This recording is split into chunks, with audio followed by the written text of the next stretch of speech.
च 45 एक मौत, उसके बाद सब कुछ शांत हो जाएगा। माया ने ब्लैक कलर की नेट वाली साड़ी पहनी थी जिसमें उसका गोरा बदन हद से ज्यादा आकर्षित लग रहा था। उसकी साड़ी से झांकती पतली कमर जो आज कईयों का दिल धड़काने वाली थी। उसका ब्लाउज जो स्लीव लेस और पीछे से बैक लेस था जिस वजह से उसकी गोरी पीठ पूरी विजिबल हो रही थी, जिसमें वो काफी हॉट लग रही थी। उसने कानों में बड़े बड़े ब्लैक ईयरिंग पहने थे और होंठों पर डार्क रेड लिपस्टिक लगाई हुई थी। चेहरे पर हल्का मेकअप और बालों को कर्ल करके खुला छोड़ा हुआ था। इस लुक में माया बेहद कातिल लग रही थी और आज उसका ये लुक पार्टी में आने वाले कई लोगों का कत्ल करने वाला था। माया मिरर में खुद को देखते हुए अजीब तरह से मुस्कुराकर बोली, एक खेल, एक मौत, उसके बाद सब कुछ शांत। बोलकर वो जोर से हंसने लगी। इस वक्त उसकी हंसी बेहद खतरनाक थी, जो पॉजिटिव वाइब तो बिल्कुल भी नहीं दे रही थी। माया के हंसने की आवाज पूरे रूम में गूंज रही थी, लेकिन उसका रूम साउंड प्रूफ था जिस वजह से उसके हंसने की आवाज बाहर किसी को सुनाई नहीं दे रही थी। इधर दूसरी तरफ आग्नेय इस वक्त अपने रूम में ड्रेसिंग मिरर के सामने खड़ा अपनी बॉडी पर परफ्यूम स्प्रे कर रहा था। उसने ब्लैक थ्री पीस सूट पहना था, जेल से सेट किए बाल, हाथ में डायमंड की एक्सपेंसिव वॉच, पैरों में ब्रांडेड शूज और हमेशा की तरह चेहरे के कोल्ड एक्सप्रेशन उसे किलिंग लुक दे रहे थे। आग्नेय के होंठों पर छाई सार्कास्टिकली स्माइल जो उसके लुक को और ज्यादा डार्क बना रही थी। आग्नेय परफ्यूम की बोतल को टेबल पर रखते हुए खुद से बोला, बहुत कुछ बदल गया लिटिल गर्ल। तुम्हें बर्बाद करने का ख्वाब देखा था पर अब तो तुम्हारे साथ बर्बाद होना चाहता हूँ। मिलने की सोची थी तुमसे पर तुम्हारे मॉम डैड की मौत की खबर सुनकर कदम उठे नहीं तुमसे मिलने के लिए, लेकिन अब जब तुमने खुद इनवाइट किया है तो मिलेंगे भी, और ये जो एक महीने की तड़प है इसे दूर भी करेंगे। ये बोलते हुए उसके लब मुस्कुरा उठे। इधर दूसरे रूम में रिवांशी इस वक्त अपने पैरों में हाई हील पहन रही थी। उसने अपनी हील्स पहनी और वो मिरर के सामने आकर खुद को देखने लगी। वो पहले ही रेडी हो चुकी थी। रिवांशी को पार्टी वगैरह में जाने में इंटरेस्ट नहीं था, लेकिन जब उसे पता चला माया लक्ष्य की बहन है तभी से उसका पार्टी में जाने का इंटरेस्ट बन गया था। वो तैयार हो चुकी थी। रिवांशी खुद को ऊपर से नीचे तक देख रही थी। उसने ब्लैक कलर का सेक्सी सा गाउन पहना था, जिसका आगे का गला वी शेप में और काफी डीप था। पीछे से बैक लेस था और पैरों से लेकर ऊपर थाई तक एक लॉन्ग कट लगा था जिस वजह से उसका एक पैर पूरा विजिबल हो रहा था। उसने कानों में ब्लैक ईयरिंग पहने थे और होंठों पर डार्क रेड लिपस्टिक लगाई हुई थी। चेहरे पर हल्के मेकअप के साथ वो कयामत लग रही थी। रिवांशी को खुद को देखते हुए मुस्कुराकर बोली, देखते हैं कब तक मुझसे बचोगे। अगर आज तुम्हें जेलेस फिल नहीं करवाया ना तो मेरा नाम भी रिवांशी वालिया नहीं। ये बोलते हुए उसने अपना फोन निकाला और किसी को कॉल मिला दिया। कुछ रिंग जाने के बाद दूसरी तरफ से कॉल पिक हुआ और किसी लड़के की आवाज आई, हेलो। तभी रिवांशी बीच में बोली, मैं रिवांशी बोल रही हूँ। तुम आ रहे हो ना पार्टी में? यू नो दैट मैं तुम्हें अपना बॉयफ्रेंड बनाकर वहां ले जा रही हूँ, इसलिए तुम्हें मेरे साथ ही पार्टी में एंट्री लेनी है। जल्दी से भाई के विला आ जाओ ताकि हम साथ में बाहर जा सके। ये बोलते हुए उसकी नजरें मिरर में खुद को देख रही थी। ओके मैं आ रहा हूँ, तुम बाहर आ जाओ, दूसरी तरफ वाले शख्स ने कहा। ओके इतना बोल रिवांशी ने कॉल कट कर दिया और एक नजर खुद को देख वो सीधा रूम से बाहर निकल गई। इधर दूसरी तरफ आरवी के विला में आरवी का बेडरूम। आरवी इस वक्त लवी को वॉल से लगाए उससे किस कर रहा था। उसके होंठ लवी की नेक पर चल रहे थे और उसने लवी के दोनों हाथों को अपने एक हाथ में पकड़ ऊपर वॉल से लगाया हुआ था। लवी अपनी आंखें बंद किए गहरी गहरी सांसें ले रही थी। उसके होंठ हल्के सूजे हुए थे और बाल भी थोड़े बिखरे हुए थे। तभी आरवी ने एकदम से लवी को घुमाया। अब लवी की पीठ आरवी की तरफ थी और उसका मुंह वॉल की तरफ था। आरवी ने लवी की ड्रेस की जिप को झटके से खोल दिया और उसकी पीठ पर किस करने लगा। लवी अपने नाखूनों से वॉल पर स्केच करते हुए गहरी गहरी सांसें ले रही थी। तभी लवी अपनी सांसों को कंट्रोल कर धीमी सी आवाज में बोली, आरवी हमें पार्टी में जाना है, प्लीज छोड़िए मुझे रेडी होना है। ये बोलते हुए उसकी आंखें बार बार मदहोशी से बंद हो रही थी। रिवांश के होंठ जो लवी की पीठ पर चल रहे थे वे उसकी बात सुनकर एकदम से रुक गए। आरवी ने सर उठा लवी की बंद आंखों को देखा और बोला, पार्टी में अभी टाइम है, तब तक एक राउंड हो जाएगा। ये बोलते हुए उसने लवी को अपनी तरफ घुमाया और एकदम से उसे अपनी गोद में उठा लिया। लवी ने झट से आरवी के गले में अपनी बाहें डाल दी और अपनी आंखें बंद कर अपने फेस को उसके सीने में छुपा लिया। इस एक महीने में आरवी और लवी के बीच फिजिकल रिलेशन काफी बार बन चुके थे। आरवी और लवी के बीच सब कुछ ठीक नहीं हुआ था, बस आरवी की बॉडी नीज थी जिस वजह से वो लगभग लवी के करीब जाता था। लवी को भी प्रेगनेंसी की वजह से फिजिकल रिलेशन की क्रेविंग होती थी, इसलिए उसने भी कभी रिवांश को अपने करीब आने से नहीं रोका। आरवी अब उसका हस्बैंड था और वे दोनों तो पहले ही करीब आ चुके थे, इसलिए लवी को भी आरवी के पास आने से कोई प्रॉब्लम नहीं थी। That's for its today guys, मिलते हैं नेक्स्ट पार्ट में। गाइस एक बार इस नोवेल को ट्राई कीजिए, आप सबको जरूर पसंद आएगी। Novel promotion. कहते हैं गलतफहमी सब कुछ बर्बाद कर देती है। ऐसा ही हुआ रिवांश ओबरॉय और नूर बजाज के साथ। एक गलतफहमी के चलते दो प्यार करने वाले हो गए जुदा, लेकिन उनकी कहानी के साथ जुड़ी उनके बच्चों की कहानी।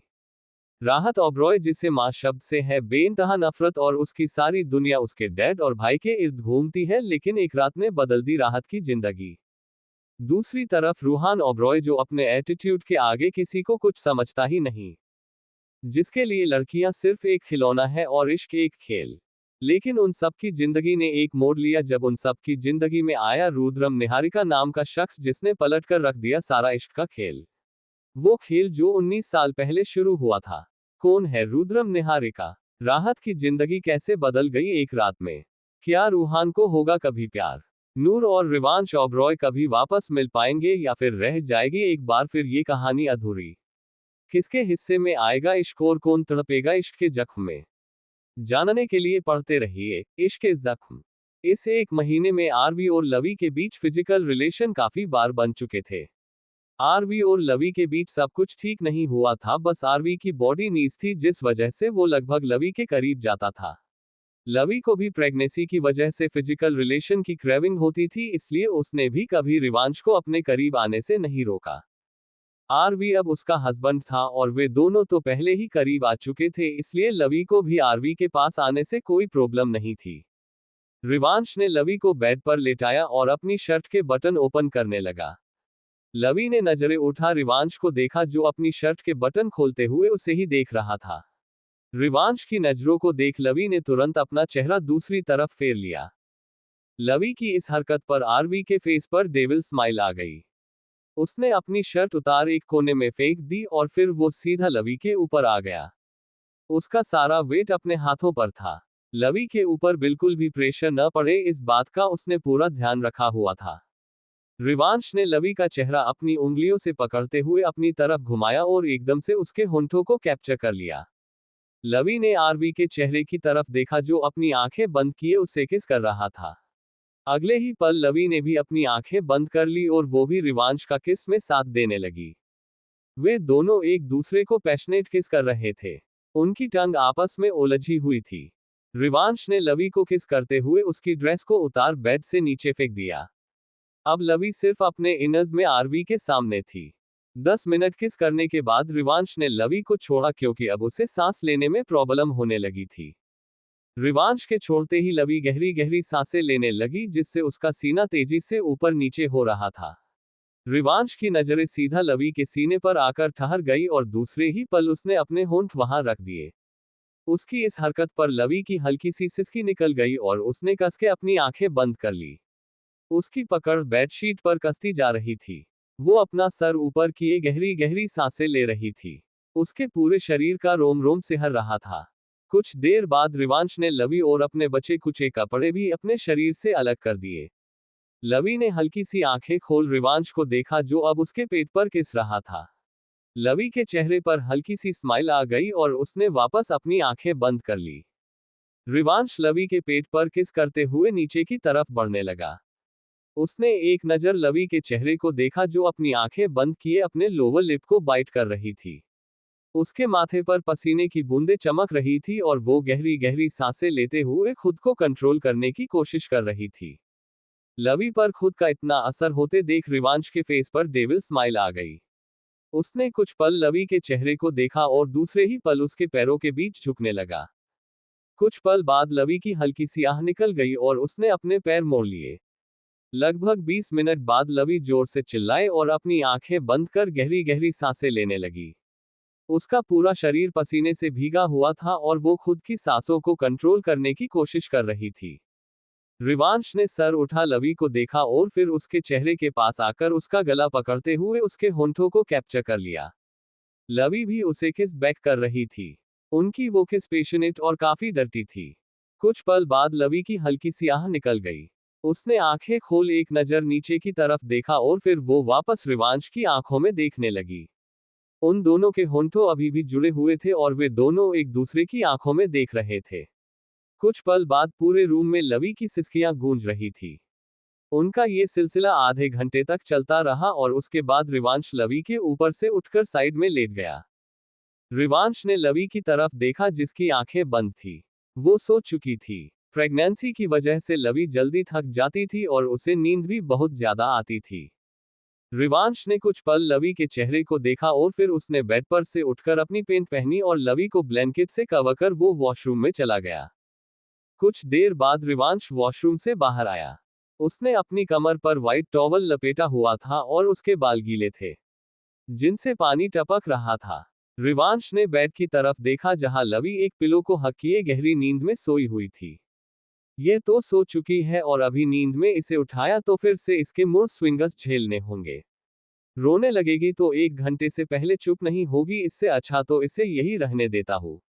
भाई से बाद में मिलवा दूंगा लवी से, रिवांश ने लवी को देखते हुए कहा और फिर वो सीधा क्लोजेट में चला गया। कुछ देर बाद रिवांश क्लोजेट से बाहर आया। उसने इस वक्त नेवी ब्लू कलर का 3 पीस सूट पहना था। वो मिरर के सामने खड़ा रेडी होने लगा।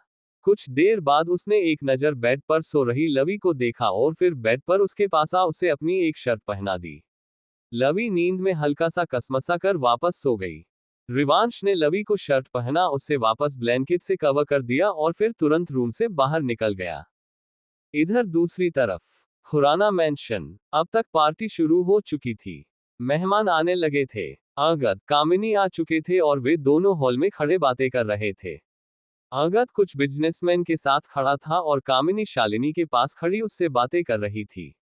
कामिनी ने इस वक्त महंगी साड़ी पहनी थी और कानों में महंगी ईयरिंग पहने हुए थे। गले में बड़ा सा डायमंड का हार पहना हुआ था। कामिनी ने भी हैवी ज्वेलरी पहनी थी और पिंक कलर की बनारसी साड़ी के साथ उसकी ज्वेलरी की डिजाइन भी उसी तरह की थी।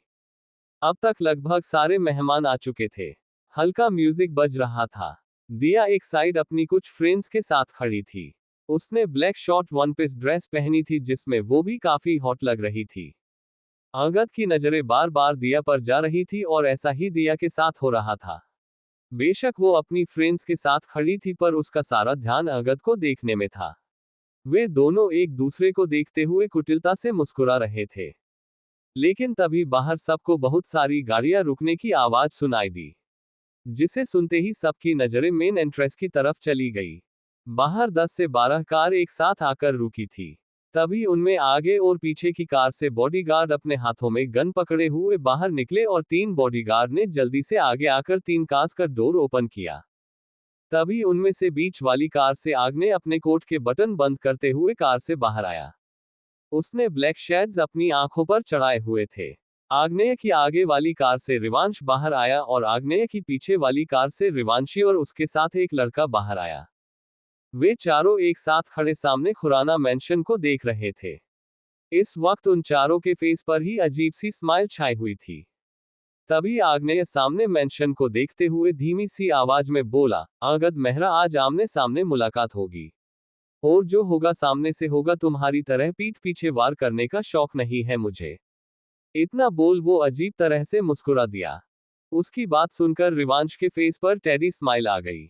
उसने आग्नेय की तरफ देखा और सार्कास्टिकली बोला, भाई क्या सोचा है? जो प्लान बनाया है उसे एग्जीक्यूट कर दे। उसका सवाल सुनकर आग्नेय के फेस पर डेविल स्माइल आ गई। वो वैसे ही मुस्कुराते हुए बोला, अभी नहीं, पहले पार्टी का मजा लेने दो, उसके बाद तो उसे रोना ही है। हंसाकर मारने का मजा ही कुछ और है। ये बोलते हुए उसने रिवांश की तरफ देखा और फिर तिरछा मुस्कुरा दिया। भाई अगद मेहरा वही है ना जिसने 1 साल पहले आपकी कंपनी को बर्बाद किया था? रिवांशी ने आग्नेय की तरफ देखते हुए सवाल किया। रिवांशी का सवाल सुनकर आग्नेय धीरे से अपना सर हिलाते हुए बोला, यस ये वही है। ये सुनते ही रिवांशी के फेस पर डेविल स्माइल आ गई। वो धीमी सी आवाज में बोली, तब तो और मजा आएगा। आग्नेय और रिवांश ने तिरछा मुस्कुरा दिया और फिर वे चारों एक साथ खुराना मेंशन के अंदर चले गए। स्टोरी अच्छी लगी हो तो लाइक शेयर कमेंट फॉलो करें। आज के लिए बस इतना ही, मिलते हैं नेक्स्ट एपिसोड में, तब तक के लिए सभी को राधे राधे। ये क्रेडिट ऑथर टीना शेखावत हो जाता है, कल एक नीचे डिस्क्रिप्शन में दिया गया है।